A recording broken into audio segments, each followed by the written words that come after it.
രാജ്യമെങ്ങും ഉത്സവകാലം ആരംഭിച്ചതോടെ ഓൺലൈൻ ഷോപ്പിംഗിന് വമ്പൻ ഓഫറുകളുമായി ഇ-കൊമേഴ്സ് വെബ്സൈറ്റുകൾ സജീവമായി. ഏറെക്കുറെ എല്ലാ സ്ഥാപനങ്ങളും വലിയ തോതിലുള്ള ഓഫറുകളും ഡിസ്കൗണ്ടുകളുമായി ഉപഭോക്താക്കളെ ആകർഷിക്കുകയാണ്. എന്നാൽ ഓഫറുകളിൽ പലതും ഉപഭോക്താക്കളെ കബളിപ്പിക്കാനുള്ള തന്ത്രങ്ങളാണെന്നതാണ് വാസ്തവം. ഓൺലൈനിലൂടെയുള്ള വ്യാപാരികൾ ഉത്സവകാലത്ത് ഉൽപ്പന്നങ്ങളുടെ വില കൃത്രിമമായി ഉയർത്തിയ ശേഷം വൻ ഡിസ്കൗണ്ട് പ്രഖ്യാപിക്കുന്നു.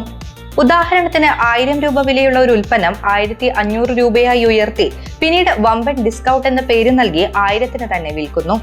ഇതേ സാധനം 1000 രൂപയ്ക്ക് മുകളിൽ വിൽക്കുന്നവരുമുണ്ട്.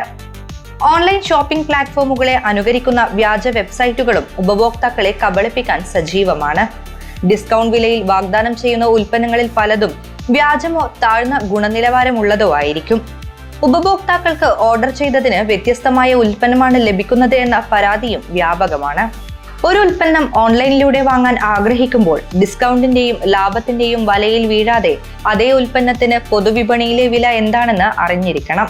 കൂടാതെ ഓൺലൈൻ ടൂളുകൾ ഉപയോഗിച്ച് ഉൽപ്പന്നത്തിന്റെ മുൻകാല വില പരിശോധിക്കാനും സാധിക്കും. വില കൃത്രിമമായി ഉയർത്തിയിട്ടുണ്ടോ എന്നത് ഇതിലൂടെ വ്യക്തമാകും.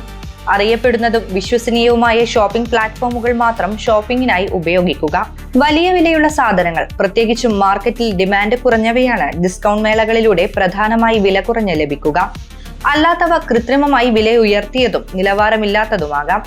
അതുകൊണ്ട് തന്നെ ഓഫറുകളുടെ വലയിൽ വീഴാതെ കൃത്യമായ ഗവേഷണം നടത്തി മാത്രം ഉൽപ്പന്നം വാങ്ങാൻ ശ്രമിക്കുക.